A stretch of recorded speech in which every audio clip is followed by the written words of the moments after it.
Salut à tous, on se retrouve pour une vidéo spécialement consacrée au Barça et on va revenir sur le match qui a eu lieu face à Milan et notamment quelques joueurs dont j'aimerais parler et on va un petit peu se projeter sur la saison prochaine. Alors déjà, pour commencer, Ansu Fati, quel but magnifique. Honnêtement, ça me fait très très plaisir de le voir à nouveau décisif, mais surtout avec la manière. Et quand on regarde son match dans la globalité, c'était quand même du très très haut niveau. Mais ce que j'aimerais dire, c'est qu'il est sur une grosse continuité. Parce que quand on y réfléchit, la saison passée, il avait très très bien terminé. Lors des deux derniers matchs de Liga, il avait marqué 3 buts, donc il avait été très décisif. Et puis avec l'Espagne, il avait joué un petit peu, notamment il était rentré face à la Croatie lors de la finale de la Ligue des Nations. Il avait fait une excellente entrée où on avait retrouvé un Ansu très dribbleur avec son coup de rein qu'on n'avait plus vu depuis assez longtemps. C'était très surprenant. Là maintenant, la précision, il n'a pas beaucoup joué, mais à chaque fois qu'on l'a vu, il montre de très très belles choses. Techniquement, là, il a été décisif aussi, donc c'est encore mieux. Mais on voit aussi un gars qui physiquement paraît beaucoup mieux. Alors là, il y a une question à se poser. Comme je disais à chaque fois dans mes débrief, ce qui me dérangeait à son passé, c'est le fait qu'il était un peu trop nonchalant, qu'il faisait pas assez les efforts sans ballon. Et là, on le voit taper des sprints à haute intensité. On le voit aussi sans ballon faire des efforts dans les matchs de pré-saison. Ça fait très plaisir. Et maintenant, je me demande si c'est vraiment physiquement qu'il est mieux ou plutôt mentalement. Parce qu'en soi, c'est vrai qu'il est venu un peu plus tôt lors des entraînements de retour de vacances, mais je pense pour moi que c'est plutôt un déblocage mental. Alors il faudra voir si ça se confirme ou non, évidemment, mais le truc c'est que Ansu Fati a toujours eu peur de rechuter parce qu'il l'a fait déjà 2 fois. Si je ne me trompe pas, il a rechuté 2 fois à chaque fois, et c'est des grosses blessures qui vont durer plusieurs mois, avec des opérations ratées, etc. Ça a été un traumatisme pour le joueur, ça on le sait, et c'est vrai qu'il avait toujours joué avec cette peur-là de rechuter, de revivre ces moments très délicats parce que on parle du fait qu'il rate des matchs, mais nous, on ne se met pas à la place du joueur.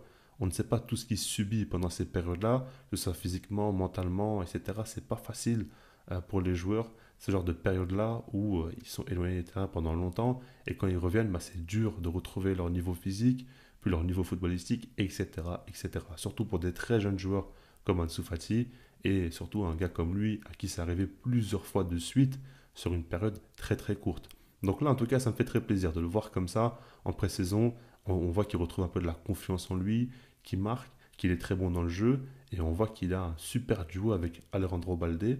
Donc ça me plaît énormément parce qu'Ansu Fati a toujours été un joueur qui aime énormément combiner avec les joueurs autour de lui. C'est pas un gars qui aime prendre le ballon seul et faire la différence. Il n'a jamais été comme ça. Il a toujours été celui avec qui on peut combiner facilement, on peut le trouver, il comprend bien ses partenaires. Et avec Alejandro Balde, ben déjà, j'ai toujours dit que ces deux-là, pour jouer ensemble, c'est parfait parce que Balde aime beaucoup prendre tout le couloir et Ansu Fati rentrer dans l'axe. Donc ça match bien entre les deux. Mais en plus de ça, c'est deux gars qui s'entendent très bien dans la vie de tous les jours. On a déjà vu pas mal de stories de deux ensemble. On sait qu'ils se connaissent depuis un long moment déjà. Et ça aide aussi à se connecter sur le terrain. Donc tout ça, c'est pas anodin et ce duo-là pourrait monter en puissance. Parce que Alejandro Balde, lui, ne vous inquiétez pas que tout se passe à merveille pour lui. On sent physiquement ou avec ballon, tout ce que vous voulez. Il est vraiment sur une pré-saison assez dingue et continue à progresser match après match. Lui, c'est assez dingue. Maintenant, on va passer aussi à un point important par rapport à Ansu Fati, c'est le système de Xavi. Parce que en soi, la saison passée, il n'y avait pas vraiment d'ailier gauche utilisé. En tout cas, la plupart du temps, c'était Gavi dans un rôle de faux ailier, comme vous le savez. Et par rapport à ça, ben, les Ansu Fati, les Ferran Torres, etc., ça ne jouait pas. Le truc, c'est qu'on peut imaginer plusieurs choses. Déjà, le fait est que c'est un système que Xavi a apprécié parce qu'il a pu tout simplement donner plus de liberté à Baldé. Offensivement, on peut aussi se dire qu'il a utilisé ce système parce que tout simplement les ennemis ne sont pas assez performants. On ne sait pas, mais le truc est que ce système a été mis en place. Il y a de la continuité. Alors en pré-saison, on voit des matchs en 4-3-3, mais ça ne veut pas dire qu'il va jouer la saison comme ça. Donc on ne sait pas trop comment il va évoluer durant la saison. Et si jamais il y a une continuité à ce niveau-là, bah, le truc c'est qu'Ansu Fati bah, n'aura pas beaucoup de temps de jeu parce que c'est pas un système où l'ailier gauche est mis en avant. En tout cas, il n'y en a pas vraiment de vrais joueurs de ce poste-là. Ça, il faut le prendre en compte. Maintenant, ce que j'aimerais dire, c'est que pour moi, Xavi doit, on va dire, plus diversifier ses systèmes de jeu. C'est ultra important, surtout si Joao Cancelo arrive.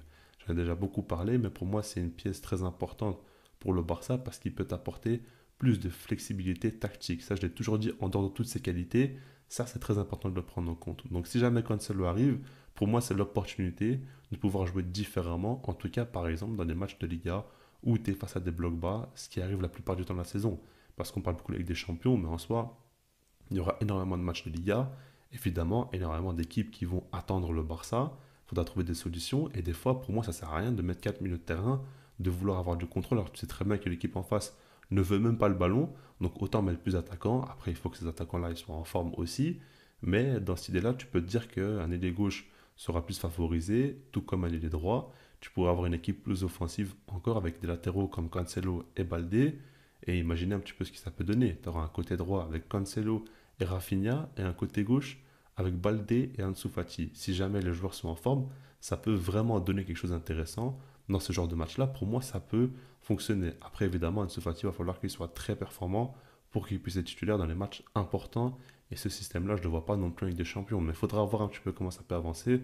En tout cas, par rapport à Ansu Fati, moi j'ai toujours dit, je crois toujours en ce joueur. Je pense que les gens ont été un peu trop difficiles avec lui alors que c'est un joueur de 20 ans qui a subi énormément de grosses blessures, des opérations ratées, comme je l'ai dit aussi, et qu'il a raté une seule véritable saison dans sa carrière. Ça peut arriver, maintenant il faudra quand même qu'il se relance.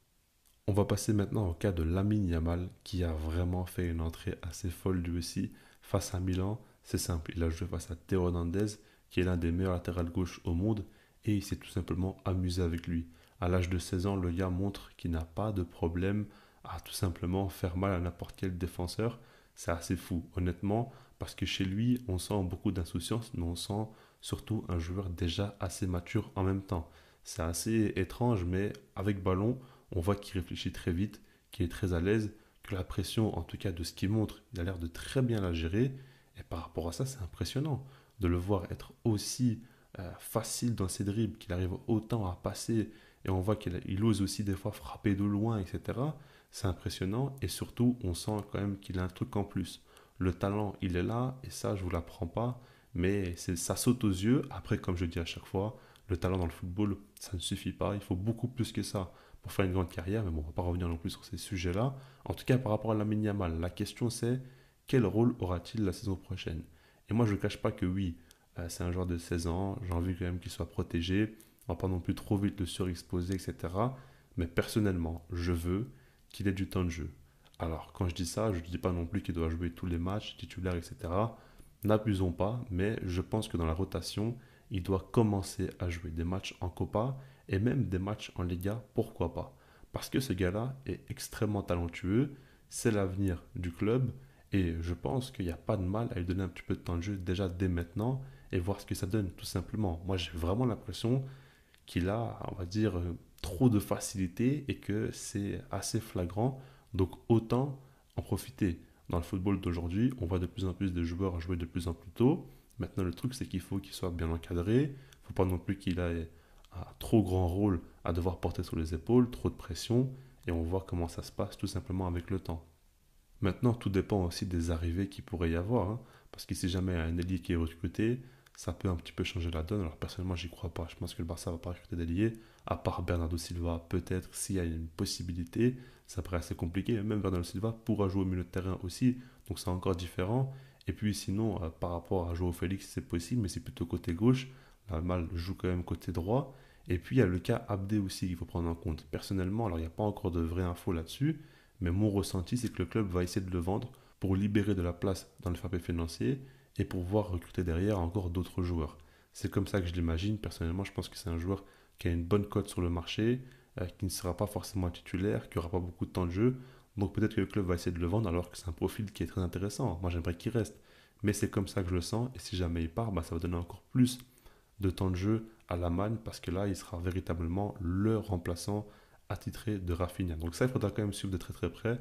Moi, en tout cas, ce que j'aimerais dire, c'est que personnellement, j'aimerais quand même le voir un petit peu jouer en Liga, commencer à ses premières minutes, de plus en plus, avec le temps, évidemment. Alors voilà, je vous laisse là-dessus, puis sinon moi je vous dis peace.